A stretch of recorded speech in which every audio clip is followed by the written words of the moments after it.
So this evening we are going to discuss feeding facts and feeding management of horses. Horses have two primary types of diet that they consume. One is forages, and the other is concentrates. And each one depends on what the horse does on a daily basis, what their jobs are. That's what we're going to discuss and get a little more into detail about this evening before we get to go over and play with the different types of foods ourselves. Forages, they typically contain fiber, which has microbes that use to create energy, and the concentrates provide energy and other nutrients that the horse directly uses. So you'll see that forage is going to be a main part of their diet, and concentrates help to supplement that. So with that said, what do you guys think we should feed our horses more of? The grains and oats or hay? Which part should be larger?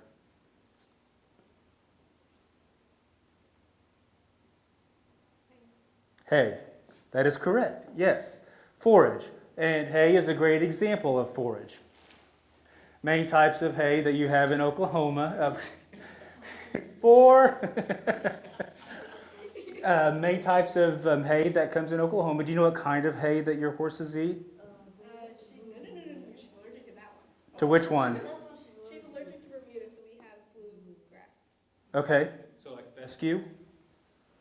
All I know is it's bluegrass. That's all I've been told. Yeah, those are types of prairie and the native hays. Other types of forages, silage, alfalfa. Do you guys feed much alfalfa to your horses? Alfalfa is another forage. Hay cubes, and then of course whatever they get out in the pasture. Do you guys know about how much your horses should eat? About how much hay your horses should eat on a daily basis?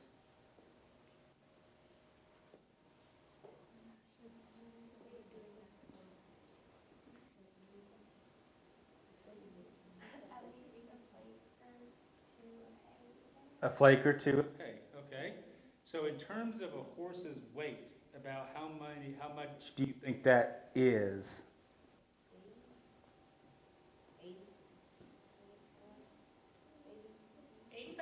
80 pounds? You should typically feed your horse between 1 and 2% of his total body weight in forage each day. So if you look at 1%, if your horse weighed 1,000 pounds, what's 1% of 1,000? That's 10. 2% would be 20. So a 1,000-pound horse would have about 20 pounds of hay a day. I don't know if a horse could eat 80 pounds in a day, could they? No. You guys looked at a bale of hay? Any of you ever picked up a bale of hay? Okay, how much do you think a bale of hay weighs? True, it does depend on the hay, but if it's a bale you can pick up, any guesses what they run? 75 is bound pretty tight in a pretty big bale, so generally most small squares will be in the 40 to 50 pounds. Yeah. So 40 to 50 pounds for a bale, about 2 flakes a day would be about right. If you look at the size of a bale, you're probably going to get around 20 flakes in that bale of hay. So 2 to 4 flakes would be just about right. Now, do you know what good quality hay looks like? Does it smell bad and musty? Is it full of sticks? Is it just like the stems and the stick part of the hay? You want to look for the stem to leaf ratio. You want to look for smaller stems and fewer seed heads. And you want to look for the color and the appearance. So no dingy, no brown. Of course, once you bale hay, it does lose a lot of that bright greenness, but that really dingy, brown, dull colored hay, you like it to have some green and some life to it. And the smell and the cleanliness of the hay as well. And then you could even get as crazy as saying no trash in your hay. So weeds, sonic bags, leftover styrofoam cups. I mean, all of that attributes to cleanliness. Maybe the total weight of the bale, but just how much the horse is going to eat, they'll pick through it and they won't get as much hay. Can you think of 3 types of hay damage that you need to look out for? Like what would be the three different primary things. Two of them are really bothering us right now. One of them really is bothering us right now. That might damage hay. Mold would be a damage. And the opposite of mold, too hot and dry, and then drought time. What else is a big contributing factor to damages that you might see in hay?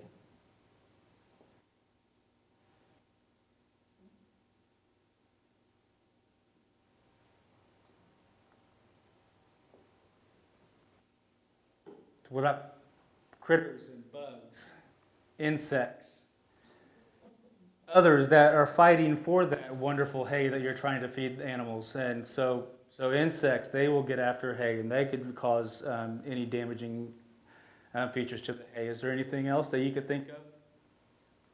Dr. Heine? What about there's plants in there that you don't want? Could that be bad? So invasive species of plants fighting for the nutrients in the ground for the hay and overtaking the quality of that hay.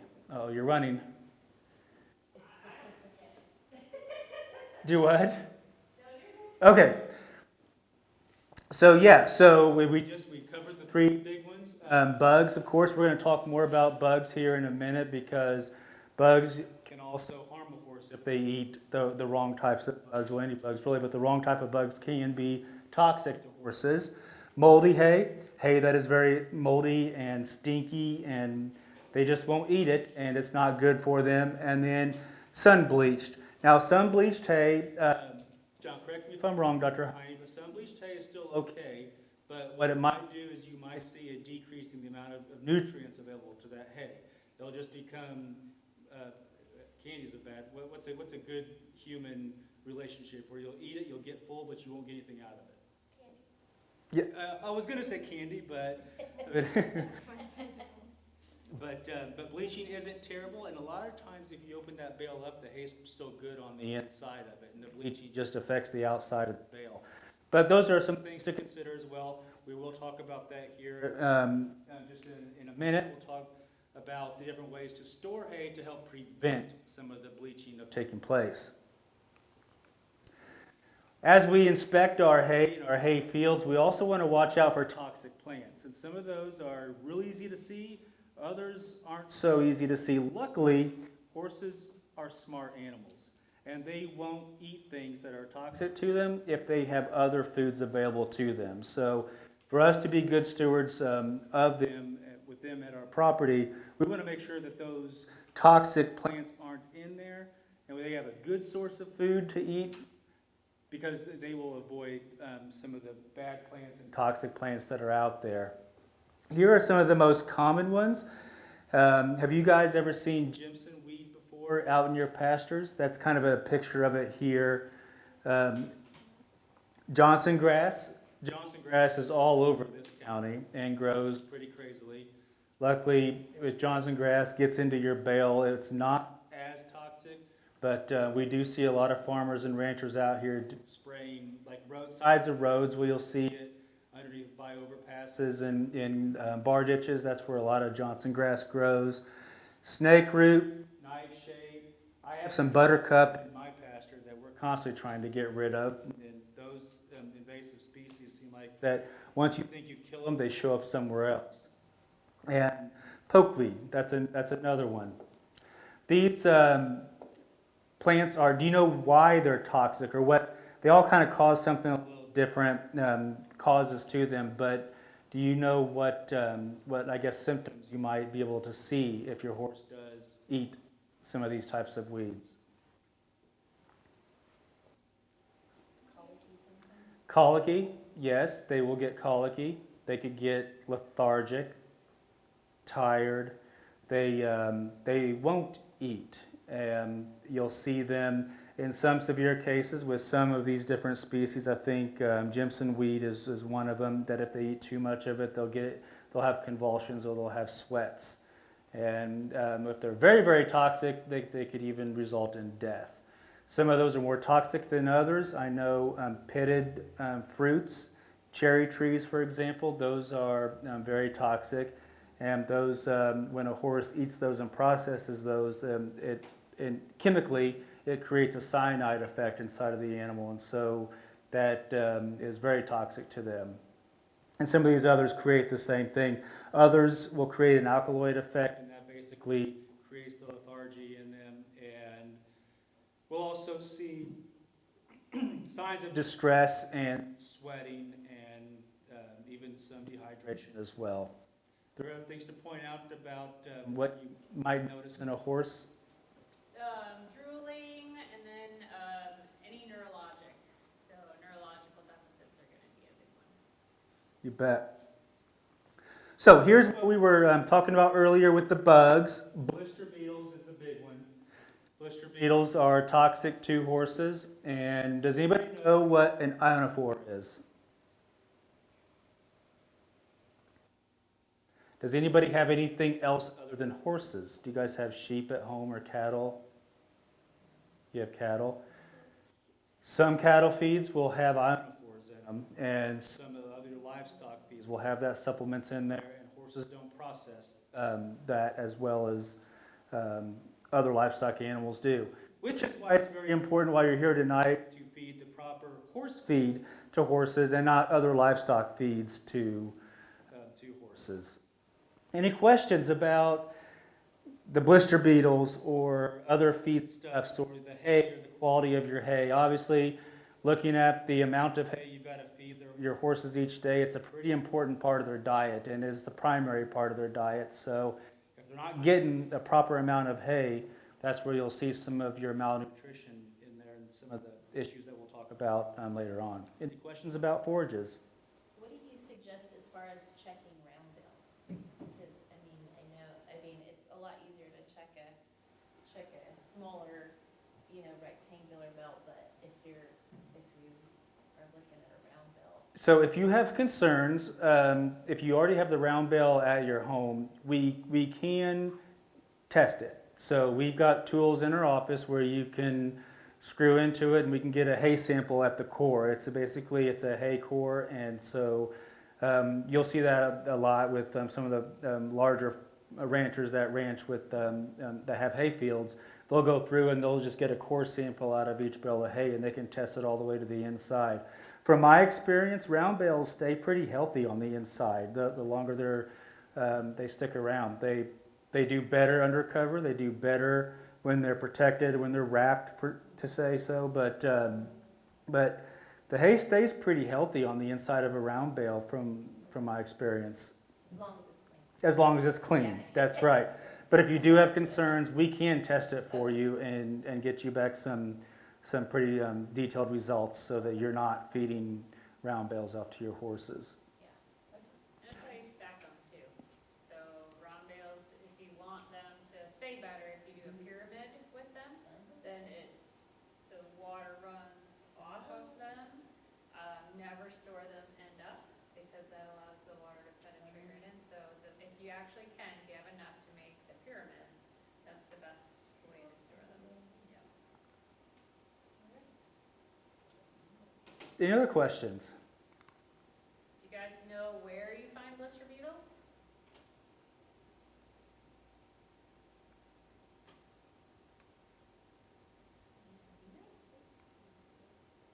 They're in a particular type of hay. You know what that is? What's that? It is not Bermuda. Yeah, Bermuda actually for most horses is a really safe hay. So Except for yours that are allergic to it. Bermuda.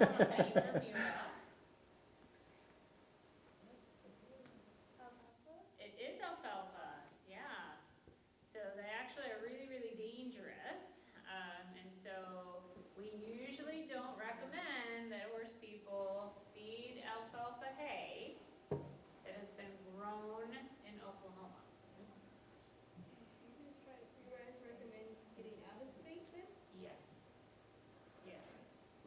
Yep, because those beetles don't exist in other states.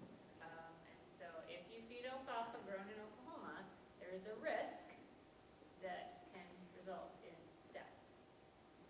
Any states in particular that don't have them but are Colorado is a huge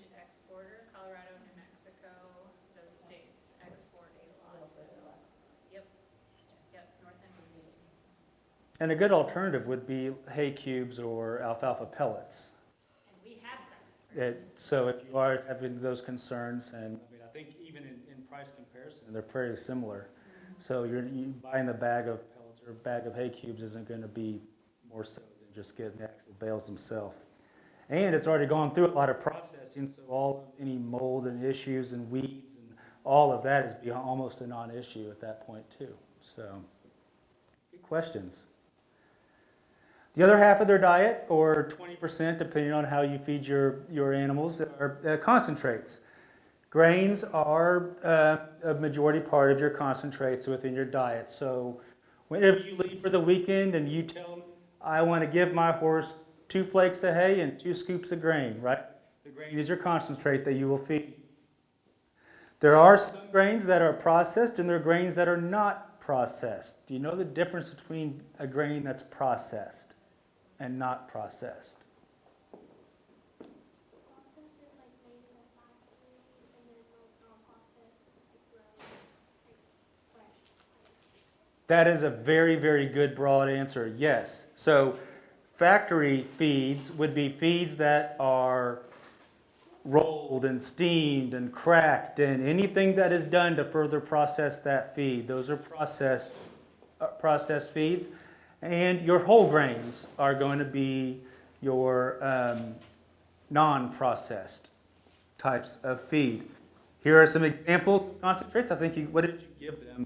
They have some corn, those guys have some oats, so they're taking a look at them, and then I'm gonna. So we have whole corn, cracked corn, ground corn, right? Am I saying that right? Yep. And whole wheat and alfalfa pellets. Which ones are processed?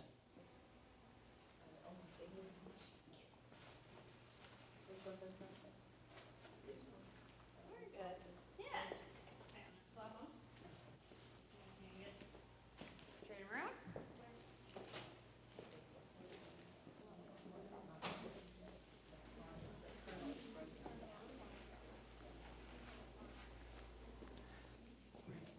So now, without embarrassing you guys, and I will tell you how I store mine too. How do you guys store your feed? We're gonna talk real briefly about some of the best ways to store feed, the way we store feed, and the way you shouldn't store feed.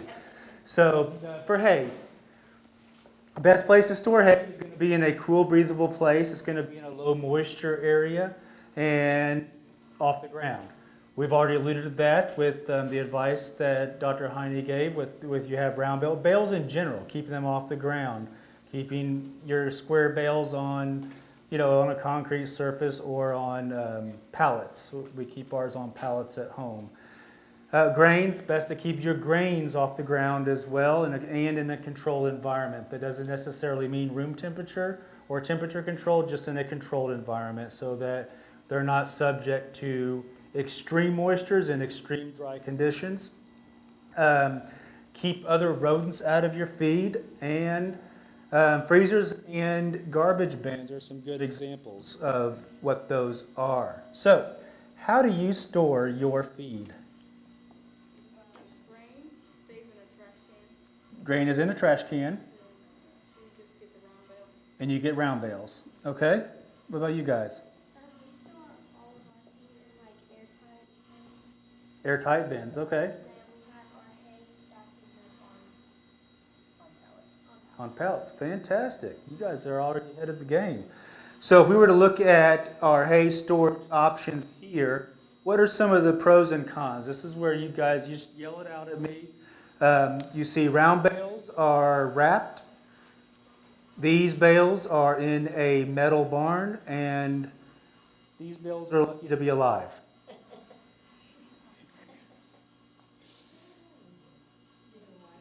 What do you think is the best way to store this hay? I'd say either in the nice barn or the big house. Or out here, okay?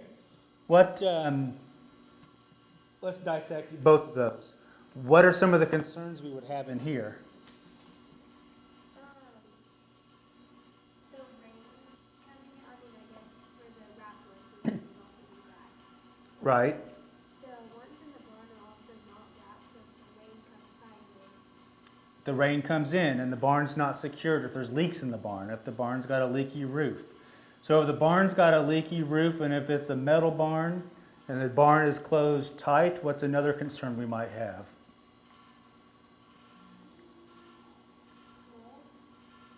It's not in a breathable place.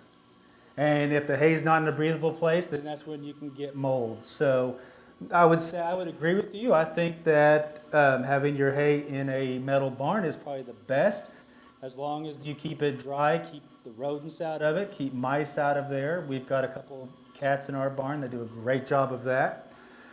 Same thing for the hay out here in the pasture. Having wrap bales, I think, is a great option for that. If you can't wrap your bales, having them stacked and high up off the ground as much as possible with the rolled up pieces on the side is a great way to store your hay. And then here, this is better than nothing, but that's about all I can give it. Now with our grain, it may be a little too small, but we're going to call this 1, 2, 3, 1, 2, 3, and 4. So all of them are all probably ways that we store our grain. Which one do you think is the best?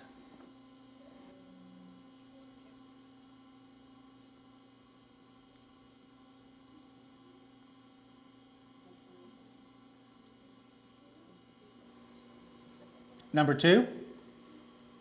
I would happen to agree with you. I think this here is an example of a freezer. Obviously, the freezer is not plugged in, but the freezer is a secured area. If that freezer were to work and we were to unplug it, it'd probably have a pool of water in the bottom, so you're not going to have a lot of water leakage out and a lot of moisture coming in. It does have a secure top, so it is sealed at the top. That's probably the best place. Something like that, you probably don't have a freezer in your barn, but you said they were sealed containers. So that is probably the best way to store your feed. Mine, at my house, looks almost exactly like that. It does not have an Oklahoma City logo on the side of it, so it did not come from the waste department, but it looks almost like that. It does have a secure top, and it is a plastic container. That, I think, is also a very good way to store it. Nothing terribly wrong with the metal containers. What can metal do? Metal can rust. Why does it rust? Because it gets wet and it holds moisture, right? Holding moisture and getting wet like that, it's not very breathable. And so that can cause some problems with your feed. And what's it missing? A lid. So everybody and anybody in the barn, even the horse's stall door that you forgot to close, can get into that. So that is also a big concern. Now we had some discussion over the fourth one, this big feed bin here. Is it a terrible place to store your feed?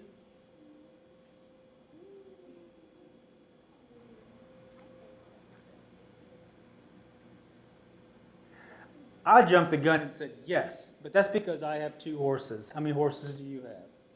Just one? And you have 3 horses. I said yes because it would take me months to get through that. By then, the feed I would think would be stale. Who knows what could have gotten into it, the moisture. I just don't have the turnover. I think this is a great use for those with larger operations that are feeding a large amount of horses. It is breathable, and it is off the ground, and it is secure. So for those conditions and situations, I think are great. Do you have anything more to add on? No, I mean, green bins and hoppers work really well for large farms, and they're just probably overkill for small farms. The biggest thing that I always tell people with, the plastic trash can, rodents are amazing creatures and can chew through plastic, and so they can get into your feed. So always making sure you have lids that fit very tightly and securely.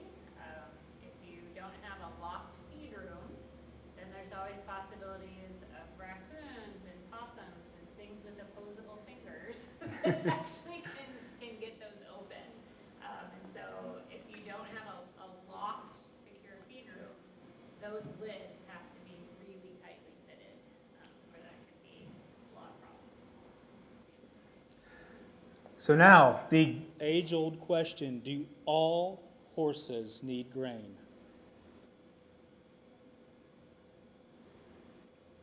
So we've got to answer it loud. No? Why not?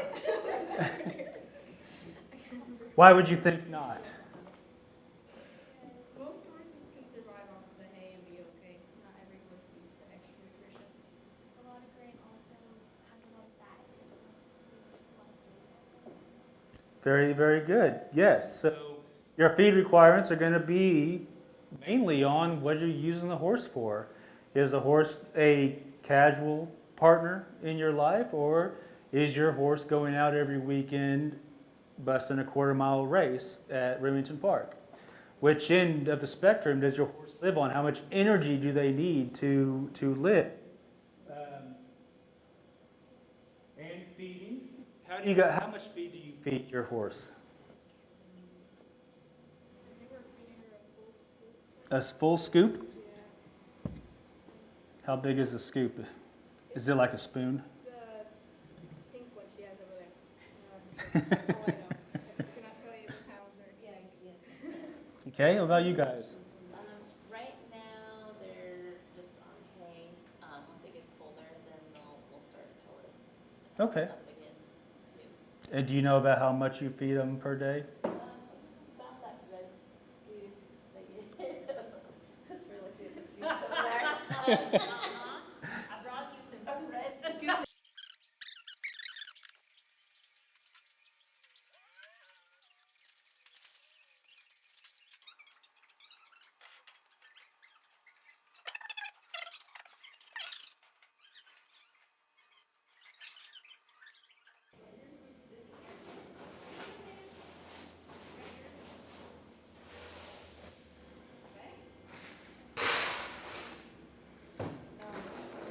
Metal pink.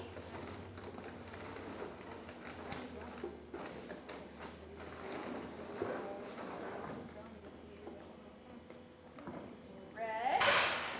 Metal pink, red. All right, now we're gonna weigh up. You can just set it on there, I think. Now. That's okay. There. 3.8. So you gotta remember that. Okay. Ready, Pinky? 5.4. Is that different than 3.8? A little. Okay.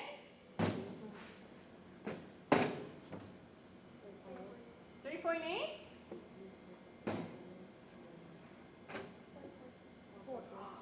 Angry horse. Okay. All right. So quite a bit different, right? So we have this one was 5.4, so that's quite a bit. Now what I want you to do, because I think you can get more in that big scoop. Yeah. So put this back in. Put it back in my bucket there, and we're gonna scoop with that metal. And we were 3.4 before. 3.8. 3.8. There you go. Yeah, these were matching. There we go. Okay. Now it's 6.2. 6.2. So why is that important? So if I left instructions for somebody to feed a scoop, a feed to my horse, To use this Friday, maybe. For the worst maybe. but even so, we also with 2 pounds different depending on how you scoop it, right? So if you did it twice a day, do you think a difference in 4 pounds of corn would make a difference for a horse? Yes. Probably, right? 4 pounds a day. Yeah, if you ate an extra 4 pounds of corn and you're a horse, that's a lot. Okay, so that's quite a bit. So that's why when people say, I feed a scoop of something, I'm always like, oh, for heaven's sake. So I want to know how much you actually feed. So now what we're going to do, Amber, help me out. We're going to put the corn back in the bucket. Okay, corn's going back in. And now, we're going to play the same game with a different feed.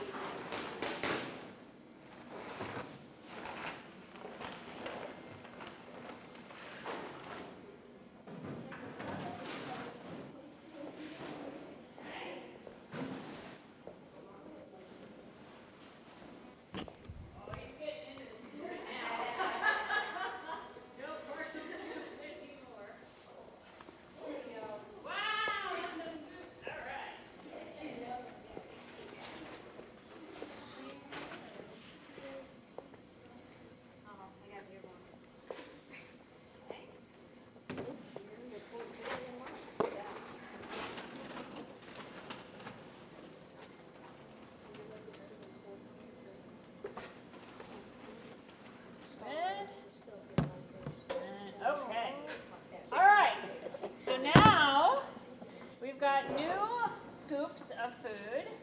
So let's see what this is. 4.8. But look, it's almost entirely full. That's also a lot. That's also a lot bigger and heavier. That's also a lot smaller. Yeah, so what's different between, now we'll go do all of them. 3.2, look at how much food that is, and now it's only 3.2 pounds. 2.8,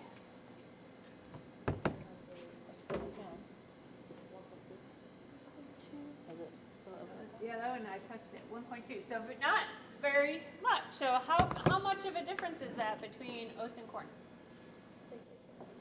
Huge difference, right? So does it matter what feed you put in your scoop? Yes. Absolutely. So now I'm going to ask you a question. So yes, these are, anybody seen these kind of oats before? Okay. What is different about, I had a different kind of oats over there. What's different in these oats? What's that? They don't get processed. Okay, so these are processed. What did they do to these things? Rolled them. Okay, so these are what they call steamed crimped oats. So have you guys ever seen anything like these before? Does this look familiar to you? Okay, where have you maybe seen something like that before? Like oatmeal. Do you know you're eating the same thing? Yeah, Horse food. it is. So oatmeal, right, is just this.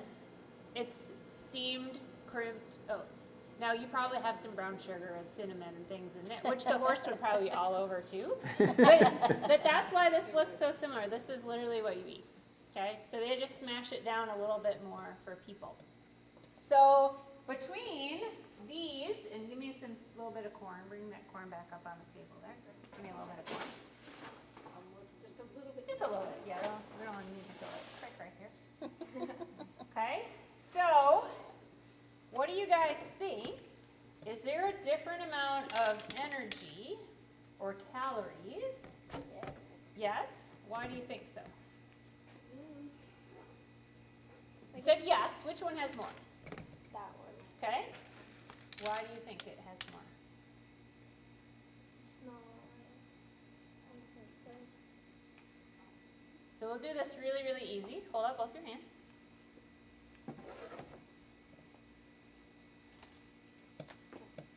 Okay. Did I give you a clue? This one's heavier. Yeah, right? So essentially, like there's more stuff to corn, right? So you can put the oats back in there. So oats have a lot more, essentially, of this fibery shell to it, right? So there's way more energy in here. So what if I said, okay, I've been feeding my horse a scoop of oats, and now I switch to this big scoop of corn. Is that going to be different? Like a lot of different, okay? So this weighs a ton more, okay?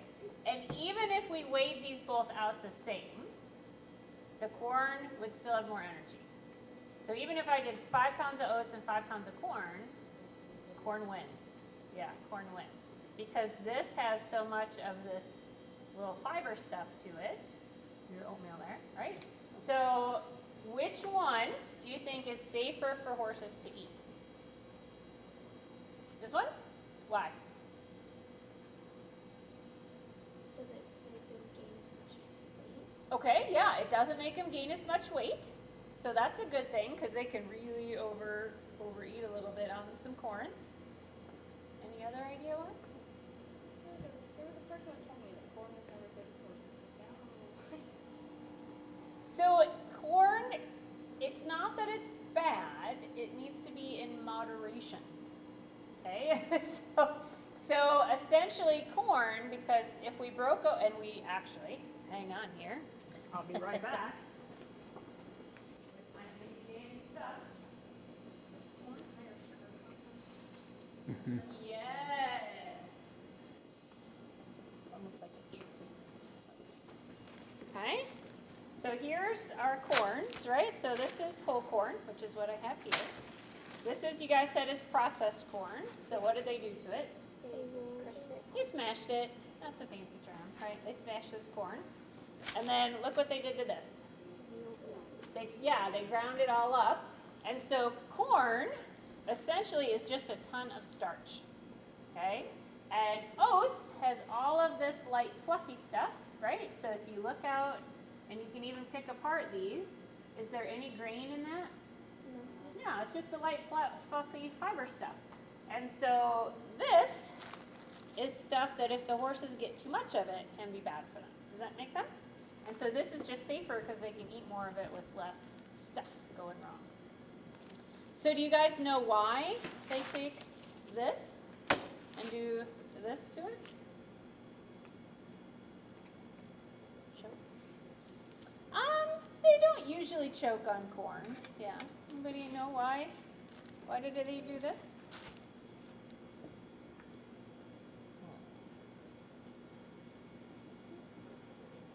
What does the horse do with this? How? Their teeth, okay?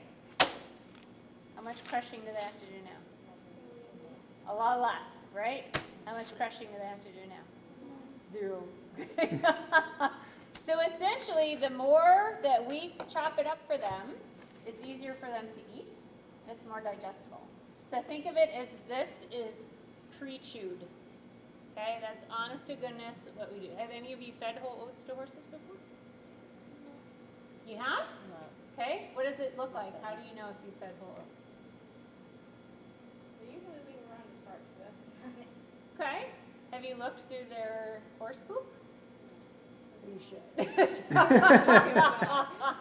When you feed, whole grain to them, you will see it, not all of it, but you will see some of it that actually goes right on through. And so if it goes through the horse, did it do the horse any good? No. That's where you'll see like birds and things, or if you have chickens, they'll come in and like, so it's another way to feed your chicken. But if you're gonna buy horse food, we probably wanna do something to make it a little better for the horse. So if I was gonna go to the horse food store, and I had whole grain, or I had whole oats over there, and I have these oats, which one costs more? Okay, why? Because people buy more of it and it's Okay, you could just make, people want more of it, so I'm gonna jack the price up. That's good economics right there.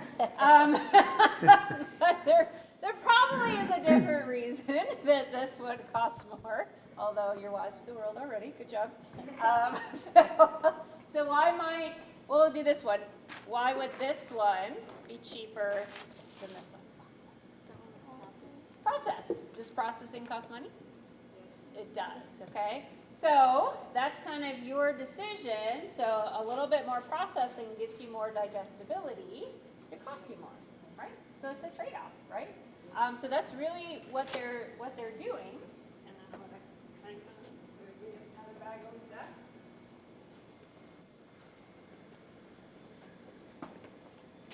So what is that? Whoops. It's actually not alfalfa pellets. That was a trick question. It's pellets, right? It's horse food. Do you know what's in it? No, I don't either. So it's okay, right? I have no idea what's in here. I could guess on what's in here. But essentially, what is the feed manufacturer doing when he does this? Putting a bunch of different stuff in there and then creating the pellet. Yeah, so they're putting a whole bunch of different ingredients. And what size were those ingredients, do you think? Small. The powder. Yep. So all of the things that go into your pellets are really, really highly processed, and then they turn them into a little pellet. So are these pre-chewed? Yes. Essentially, a pellet is pre-chewed horse food, right?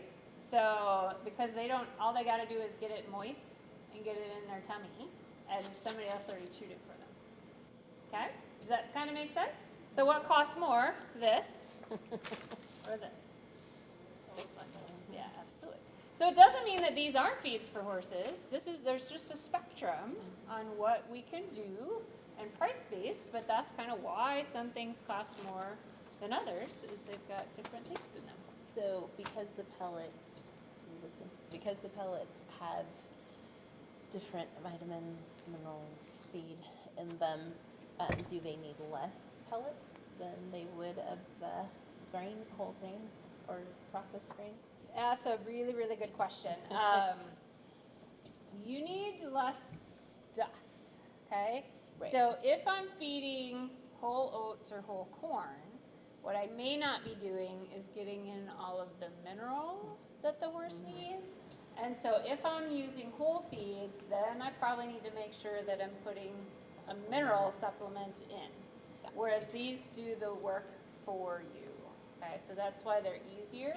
But horses have eaten, race horses still eat a lot of whole oats. And horses have, a lot of work horses ate this, okay? But for most people, simplicity's sake, it is so much easier to feed something where all the things are inside of it than like, oh, I gotta think about what goes in there. Does that make sense? So sometimes it's just easier. But we pay for convenience. Not necessarily a bad thing, but.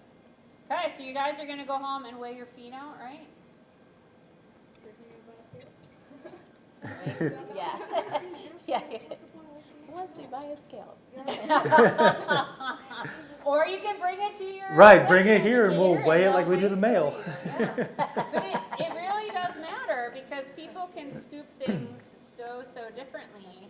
And I mean, literally, we had a 2-pound difference in just how this was scooped. That's a lot. Okay, so really important to know how much you're actually scooping. Well, yeah, that was a good point too earlier when you first started feeding with that metal one.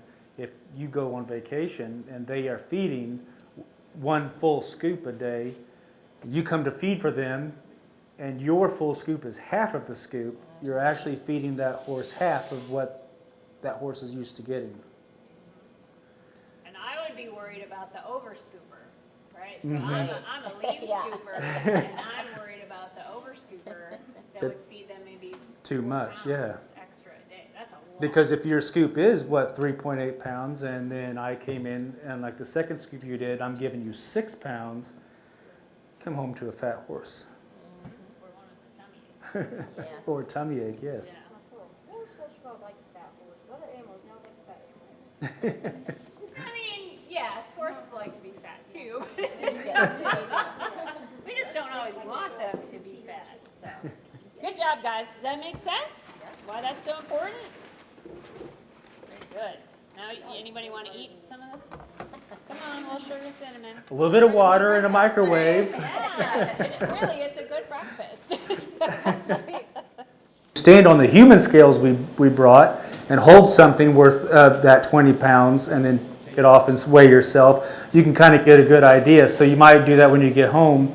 Get a human scale, hold a couple flakes of hay and see how much you weigh, and then take those flakes down and see how much you weigh again to see how close you are to that 2%.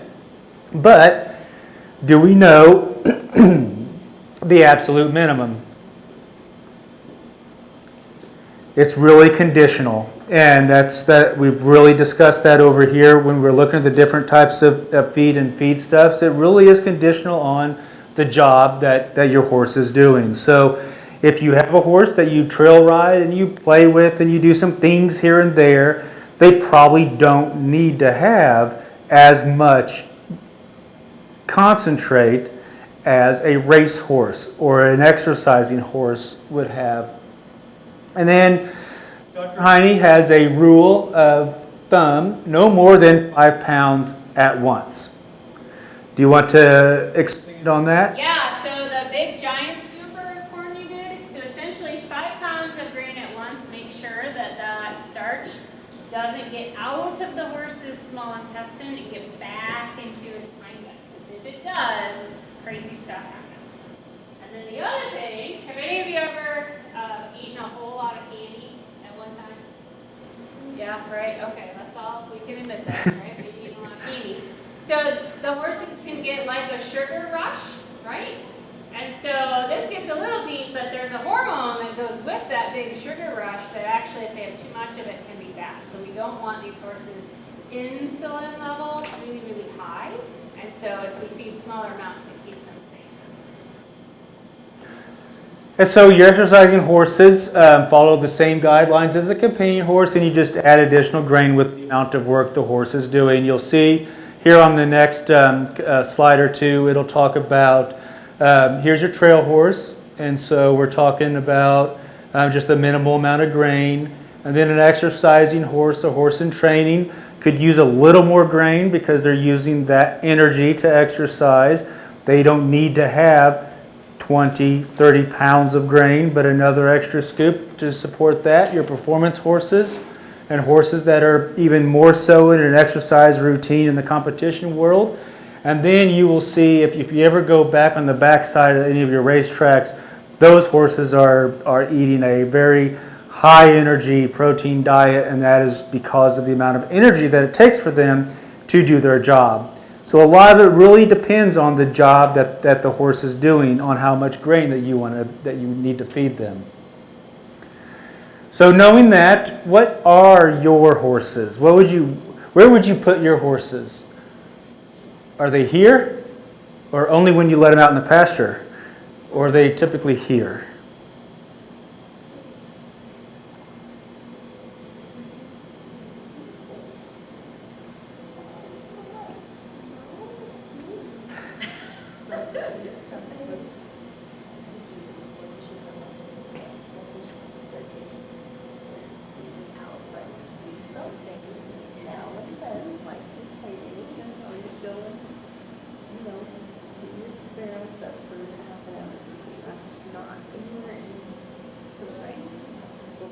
So you're probably riding here. You're doing some barrel races and gymkhanas and play days and horse shows, and you stay probably in between those events. Are you riding and practicing? So that would be your moderately exercised horse, and so you want to make sure that they're getting some energy and some nutrition every day, so they don't get too tired because they have no energy. What about you guys? What kind do you have? I think it's gonna be Right here. Oh, 45 minutes. Very good. How often? I try to do every day. Okay. That is a very regularly exercised horse, so yeah, you probably are right in here. A little step beyond the 2 or 3 days a week.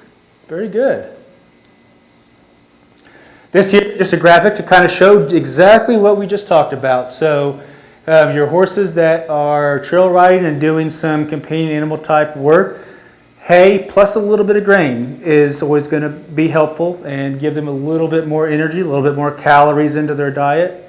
Horses that are in training, on here, we added a scoop of feed and a 40% increase in calories, give them a little more energy to go throughout the day. We'll see that here with your horses that are performing and horses that are racing. You're going to see more feed added into their diet in addition to the forage that they get on a regular basis. So really, the more that you're working with your horse, the more you should feed them. And again, it's conditional. It's what your horse is comfortable with and what they can eat. Now, this part, I think my horses look beautiful, so I'm terrible at body scoring. But we like to body score our animals so that we have an idea. And correct me if I'm wrong here, body scoring is kind of more of a long-term game plan, if you will. So if you see a horse that is on one end of the scale, that doesn't necessarily mean it's bad. It just means that you need to spend more time down the road doing something to change in their diet. And if they're down here in the fleshy to extremely fat, backing off their diet over a long-term scale, you should see that body score adjust itself as time goes. We have some examples of body scoring, and we'll let you guys score, and I'll let Dr. Heine kind of guide us into what those scores are. As you go into watching these three animals or reviewing them, they're not videos, they're pictures, a body score of 1 is very poor. Very poor. It's going to be, you can see their bones. They look really, really thin and poor. As we get up into the fat and extremely fat, you'll want to notice for fat deposits in here, fat deposits into here, and back in here. There's your 3 examples. 3 horses. So we look at pictures, we look at their neck, shoulder, ribs,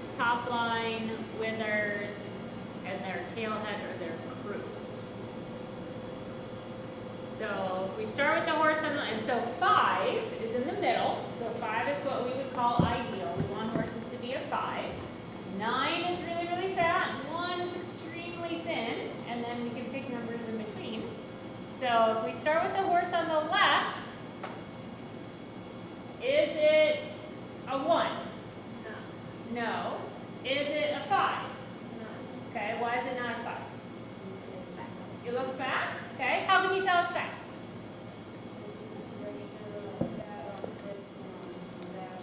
Fat on its neck? Absolutely. Fat over its... Oops. where were we left? Sorry, I did that. I'm sorry. I got fat fingers. These are a 9. So, he's got fat, can you see his ribs? No. He is fed really well. He's even the big scoop, right? So that horse is getting the big scoop. So we know he's not a 5.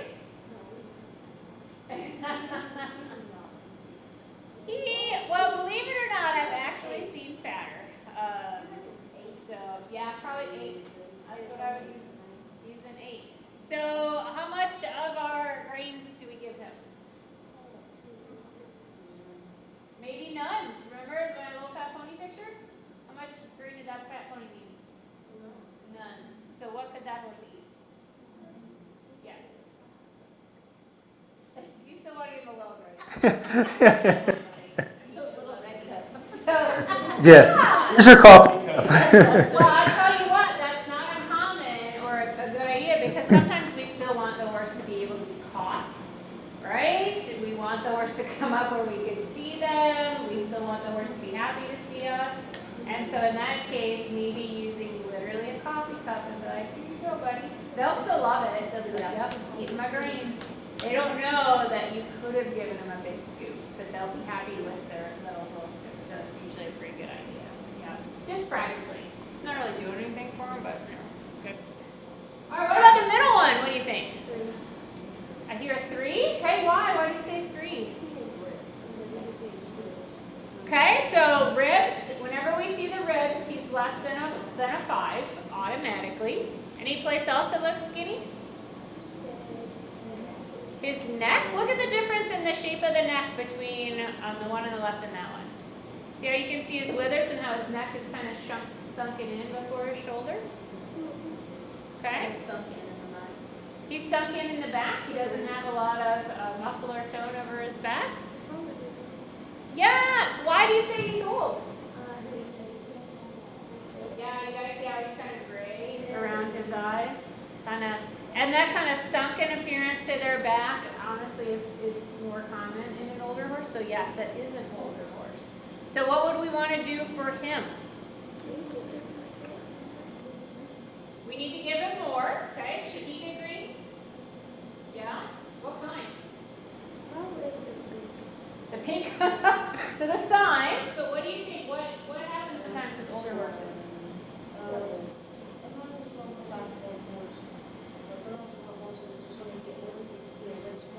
Mm-hmm.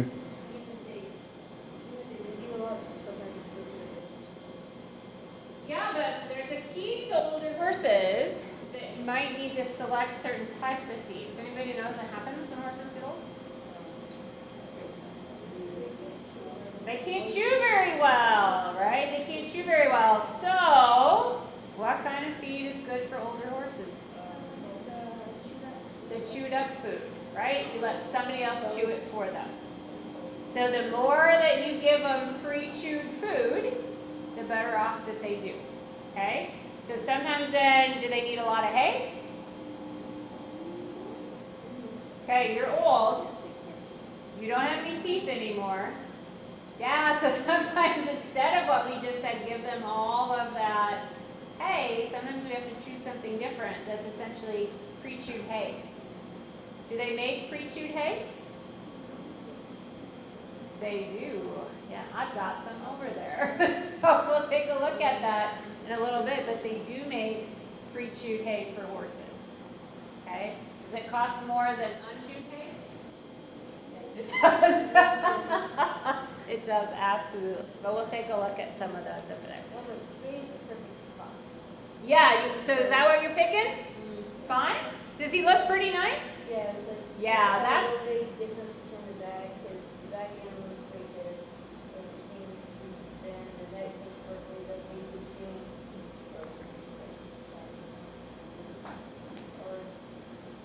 Or just get yeah, he's perfect.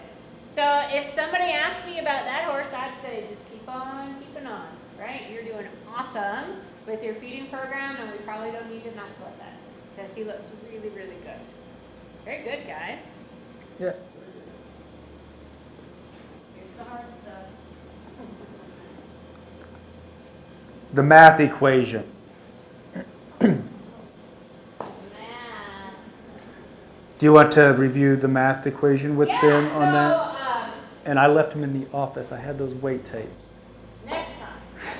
So, we've talked about, hey, we need you to feed horses according to what they weigh, but how many of you guys know what your horses weigh? Have you ever weighed your horse? You have? How did you do it? You did it? Awesome. Very good. So that's a really, really easy way to figure out what your horse weighs, okay? So all you gotta do is get string. So everybody got string at home? So you're going to take a string and you're going to wrap it all the way around the horse's heart girth, where that blue line is, and like all the way around, right? Not a one-dimensional horse, like around the horse. And then you measure that, you do that measurement in inches, that's your heart girth. And then that green line, you measure from the point of their shoulder around to the middle of their butt back there. And that's what we call their body length. And then literally, since you've done it, you take their heart girth times the heart girth, that's square, right? Times the body length, and then you divide it by 330. So right now, everybody's got a calculator on themselves, I'm sure they do. I want you to figure that yourself. And whoever does it first gets a Reese's Peanut Butter Cup. Come on, who's up for a Reese's Peanut Butter Cup?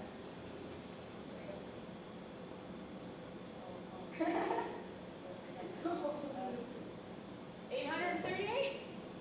That sounds wrong. I got just 1,000. You typed in the wrong number. You got the right answer. Very good.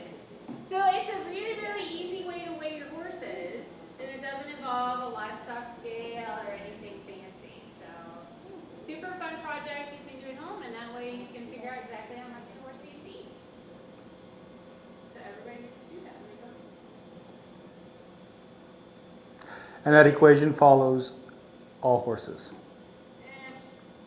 Eh. Ponies to draft horses. No, actually, that would get into the weeds a little bit. You do use a different denominator if it's ponies. And then I actually use an app to do horse weight. So when I do like full-scale workshops where I've got horses involved, then I have everybody use a different tool, and then it does it by breed. So that one's really, really accurate because it does it by quarter horses, by Arabians, by saddle-type horses, by ponies, thoroughbreds, warm bloods. And so, yep, so you pick the type of horse you have, and then it does the equation for your particular horse. So this will be applicable then for your 14 to 16 hand horses. For most horses in Oklahoma, Yeah. yeah, it was built off of stock horses, to be honest, so, for almost everybody's horse. Okay. The next part is water. How much water do our horses need? Horses will drink between 8 and 10 gallons of water a day. For most of us, we probably have a 5-gallon bucket in our horse stalls, and so that would be at least 2 buckets of water a day that our horses would typically drink. Mine have free choice with automatic waters in their stalls, so they drink whenever they are thirsty. But typically, between 8 and 10 gallons of water a day. And of course, that is going to depend on the weather and the horse size, the environment, if it's dry heat or a humid heat, how much you're exercising them, and then what their nutrition habits are. Without reading ahead, can you tell me why water is so important? Why would you think water would be important? Now we've talked about all this roughage, all these concentrates, these grains. Why is water important? Keeps the horses moving.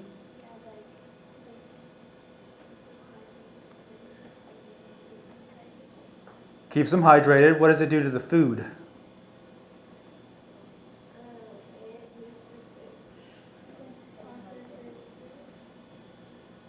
It does. It helps process the food. And so you're right. To keep the horse hydrated, it helps out with keeping their body regulated, their temperature regulated. And it also helps with digestion. One thing that you'll see kind of one of the first things that people look for if you think your horse is colicking is they'll say, check their lips. And when you're checking their lips and you're pushing on them, you're checking to see if the blood going back into the capillaries, the capillary refresh rate, a little more than what we need to know tonight. But basically, you're seeing if that horse is dehydrated. If that horse is dehydrated, that can be some symptoms and causes of colic. And just like you, I'm sure you want fresh water. Horses will not drink, well, they will drink, but they'll hate you for drinking it. Dirty water that's got hay in it, or any other foreign type of, sometimes they could even use the restroom in it. Always really important to make sure your horse has fresh and clean water in and around them. Any questions about watering your horse? The cool thing about horses, again, they're smart, so you're not going to overwater them. They're going to drink when they're thirsty, or they're going to tell you when they're thirsty, and they're not going to drink when they're not thirsty. So that's been my experience with them. That's one thing I love about horses. They're so stinking smart. You give them the right hay, the right feed, and the right water, and they'll work with you and work for you. Salt. Anybody have salt blocks in your stall or out in the pasture? Why?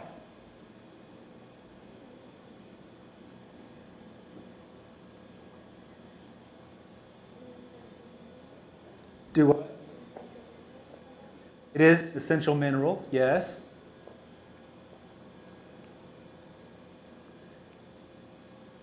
Why else would you give them salt?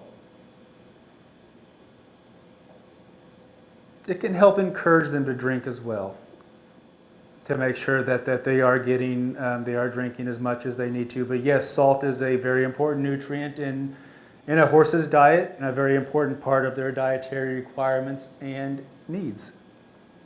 Any questions?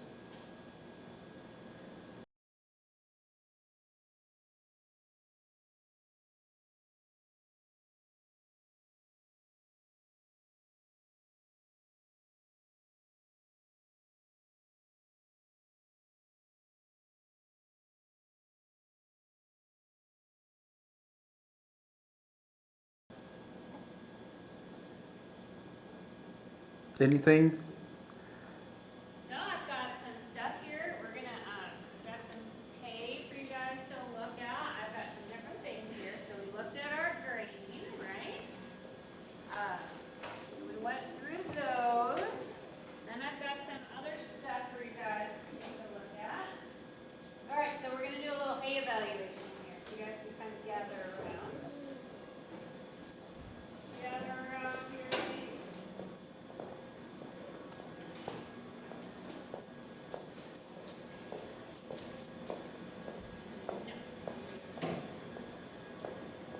So, what do we think? What is going to be what we want to be for?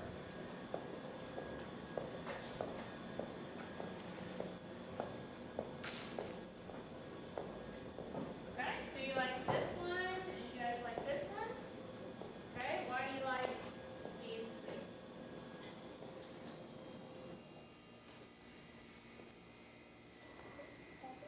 Okay, better what? Tell me what. Green. Okay, looks a little fresher. So, what else did Todd say we need in good hay? It's green. What is rich in fiber? They're all rich in fiber. What else that makes it high quality? If you're a horse, do you want to eat this one or this one? More sticks or less sticks? Less sticks. Horses like less sticks. Okay. So, what's another way of saying less sticks. It has more, less stems, right? So this is the really tough part. And what do they like? Have you ever watched what your horse does? He likes the leaves, okay? So in this one, this is actually alfalfa hay. So see all those little yummy leaves? That's what they're gonna really like, okay? How about these are two grass hays? What's different between them? Okay, so this is a lot greener, and it's got, so these broader ones are the leaves, so grass leaves, grass still has leaves, right? So this is the grass stem, but these are the grass leaves, horses like leaves. And these are just like, right? You don't want to eat that, that's yucky. So these are gonna be way better for the horses. So what about this one? No, why not?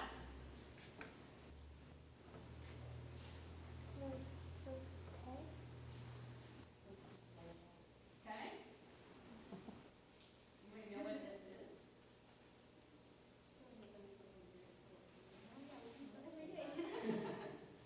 It's not what you use every day. So this little critter here, both of these, this is Johnson grass. So what did we remember? What did we say about Johnson grass? Poison, right? Especially when they eat it, it's at certain times of the year, certain conditions, this is worse. This stuff is worse for them under some certain conditions. It is not right. Right now, we're having a big problem with that in Adair County because the drought is so heavy This and is bad. And sometimes this is the only thing that still tries to be alive. And so what did Todd say about if horses have a chance, They'll eat it if they have to, and so this is something to really look out for right now, okay? So you can always tell Johnson grass, so see this big rib, right? So these are really wide, big wide pieces of grass. They grow really tall, and then at the top, they're a triangle. So if you look at the seed heads of Johnson grass, they literally are always in a triangle.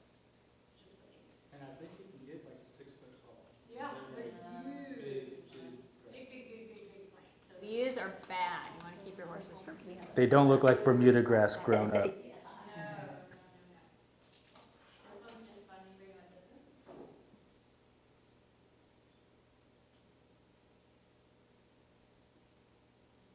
Anybody ever seen something that looks like this before? It is, but you might see it in pastures some. I don't know if you see it in Canadian County or not. You might.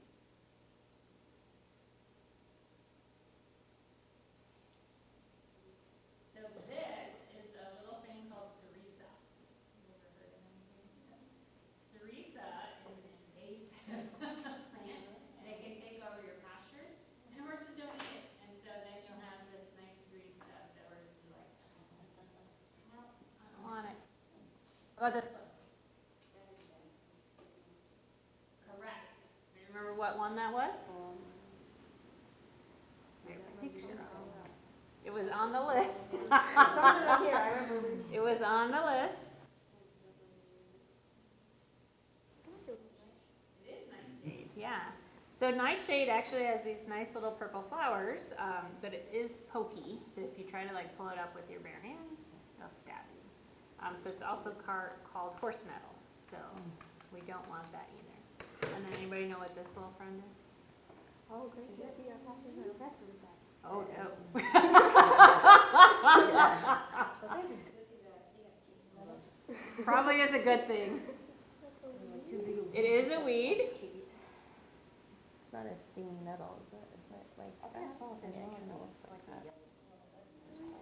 Yeah, they're, if you see these are big thistles, there's probably a fancier name for them. Here's a fun fact about these are nuisance weeds that you can actually get in trouble if you let them grow. People can call up the county and be like, they have thistles and they're not doing anything about it. That's a real story. Where we are, we have a lot of poison hemp. Oh, do you? Okay, well, I don't have it. You could Yeah, but maybe we get know, some, we get know some what it looks- samples. Yeah, and- yeah, we have plenty, unfortunately. I mean, we have some, yeah, that's hard to get rid of too in your pastures. You know who always has the answers?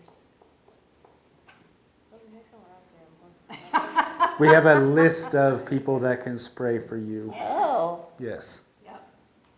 All right, I'll show you one other bag of tricks. Do. guys. that is good. We can spray for any type of weed or insect. People are certified through our office. Okay, I'll have to call them. So, I do want to show you the the guy in charge of that is our county director, Kyle Washington. He's in Wisconsin this week, but So but these are, this he is horse food. does a lot of It's also those just in a certifications and really deals big pellets. with So it's really not different. from fertilizing this kind. They and just make it in different taking care of shapes. weeds and Yeah. yards and And then this pastures. Yeah, Is, in Logan pre-chewed County, hay. it's very so prevalent. this is your alfalfa Okay. pellets. That's where I'm at, and that's, And then yeah. I've got Okay. a whole Wow. big bag. So Are you in the like riverbed? essentially, this stuff, No, For but older meaning where horses, it's at, it's you know, hay that's already it's chewed. where the water and pool so if you do get really old and thin, this is what we Pastures. have to start Okay. with. settles at That's the low where. point. That's what I was wondering. Yeah, yeah. And so all of this alfalfa, so this is alfalfa pellets, comes from essentially Colorado. So they process it, it's a really good source of protein, and then they make it in a form that is easier to travel because they can load big trucks full of this pelleted hay. So that's how we typically, either in pellets or cubes, for horse owners, if they're gonna get alfalfa. And then we have all kinds of fun things here, so you guys can look at. Anybody know what this is? If you had to guess protein, vitamin, mineral, or carbohydrate, what would you pick? It is a mineral. Very good. So, anybody want to guess which mineral? Sometimes you throw it in a pond. It kills things. No, good guess though. That was really good. It is a good guess. It's copper. Yeah. So this is copper. So this is a mineral. This are wheat midds. Have you guys ever heard about wheat midds? This is the fibery part of wheat. So the people take the inside, the floury part, and then the leftovers is ground up and turned into animal feed. So if you read horse feed ingredients, oftentimes you will read wheat midds, and that's what that is. So this is just only wheat midds, pelleted. Otherwise, it's ground up and put in horse food. So this is a horse food ingredient. This is a horse food ingredient. Cottonseed meal. You know why you feed that? They feed it a lot to cattle. Sometimes it'll be for horse food too. They know why. So it'd be similar to this. This is soybean meal. I know the soybean helps with the coat. Okay, you know why? So soybean meal is typically the ingredient that has all the protein in your horse feed. So your horse feed is usually made out of those, okay? More cow here. This one is, you wouldn't know this. This is manganese, so there you go. Vitamin, mineral, protein, carbohydrate. What's manganese? It's not a vitamin. It's a mineral. It goes in the mineral category. Okay, this one, do you think is a vitamin, a mineral, a protein, or a carbohydrate? Protein? It's a mineral. Mineral. What mineral do horses need a lot of? What makes their bones? Calcium. So this is calcium carbonate. So this ingredient in horse food. Okay, this one you won't guess. This is lysine. Anybody know what that is? Lysine is an amino acid. Okay, so this makes lower quality protein really good protein. So this goes in horse food.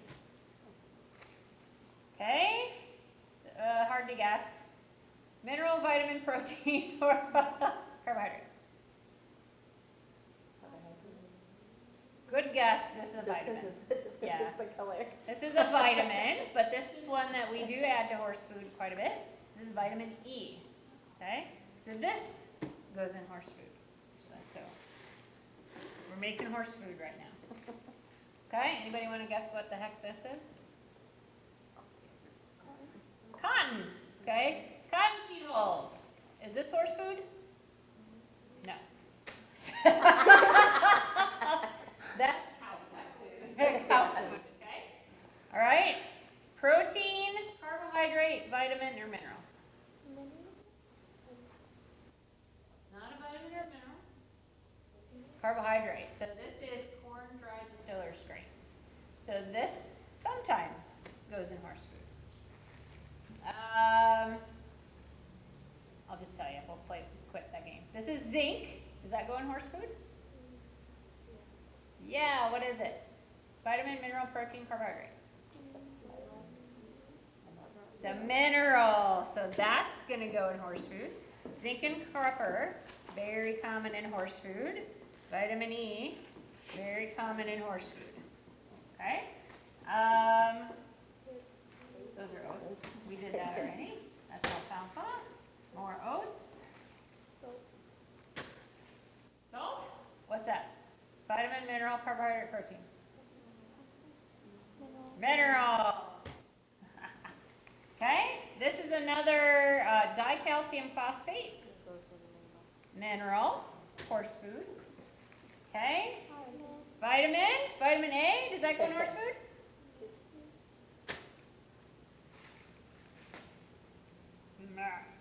Ground wheat midds. Yep. Magnesium oxide, vitamin, mineral, protein, carbohydrate. Vitamin. Wow, sorry. You got me. That's a mineral. So literally, horse food is often made of that. Dang, the horse is even better than I am. It is. So when you buy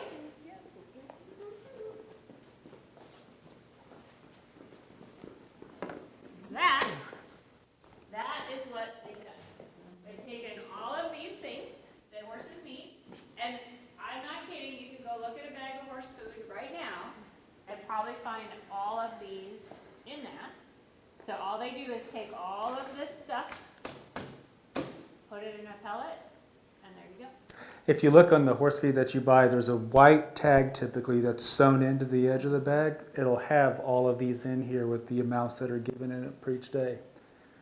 So as a fun club activity, what you guys should do is go look at your feed tags and see how many of these things you can find, because all of these things are going to stay with Todd, so that you can do more programming and you can match up what you're finding in your feed tag with these things. It'd be fun to bring a feed tag to our next session in November 4th. We'll be discussing trailering at the World Show, but bring your feed tags and we can kind of see if that's the right feed for what you were talking about that your horse does and for the activity that they do. And if it's the right number of scoops. Scoops! Weigh your scoops. Very good. Okay. Do you guys have any questions? Which one's better, alfalfa or Timothy, for like pellets or feed? If your horse needs more protein, I would say alfalfa. If you're just feeding a maintenance horse or a horse that's not doing much, Timothy's fine. So it depends on the classification of the horse. Good question. And I think too, if you feed a lot of alfalfa, you can probably take down some of your feed too, because of that protein value and all of those nutrients in alfalfa. Yeah. So alfalfa's like a bagged feed is about 15% crude protein, which if you look at your feed tags, you're not going to find, other than a ration balancer, all of your feed tags will be less than 15%. So if you're looking just at protein, that's the cheapest way to do it. Now, if you want to make sure that you're getting all of these things, right, then that's why you might pick but that's why there's so many options of how you want to feed your horse. There's lots of ways to feed them. Okay? All right, now a hard question. We're gonna go around the room. What'd you learn? Pick one thing you learned today. I guess all the different type of things that are in the pellet. Okay, very good. What'd you? Probably should pay more attention to what we're reading. Okay. Good one, good one. What'd you learn?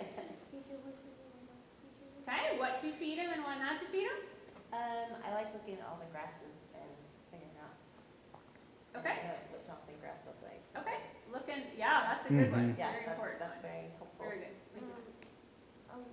A lot of different ways that you can be either making your horse healthier or making it not. Yeah, lots of ways. Sometimes we accidentally make them not healthy, even though we think we're doing the right thing. So that's very important. So we gave you like the basics. If you follow these basic guidelines, mostly you get it right. Yeah, like Todd said, if you just like give them 2% of their body weight in hay, give them salt, make sure they always have fresh water, and then check their body condition, you're getting pretty close to feeding them the right way. And we're gonna weigh our horses with the Yeah. max equation. Awesome. And I honestly learned that horses can be allergic to Bermuda grass. I've never heard that Yeah, before. that's terrible living here. Oh, man. I've never heard that before. She's allergic to a lot of things. Also allergic to alfalfa. So you have to import hay? Or are you feeding native blue? Yeah. So you're feeding blue stem or blue grass? Yeah. Then we get prairie hay is like. Yeah. What else you guys look? Yeah. No idea. All right. Well, anytime you guys have questions about feeding your horses, definitely ask Todd, and then if you're giving him a real stumper, like what to feed an allergic horse, then you can Right? give me a question, so I'm more than happy to do that. But really, thank you guys for Yeah, coming. thank you. That was great. Yeah. Lots of things. Very good. We'll see you guys on the 4th Yep, in thank Oklahoma you. City. Yeah, you're gonna learn how to change a tire.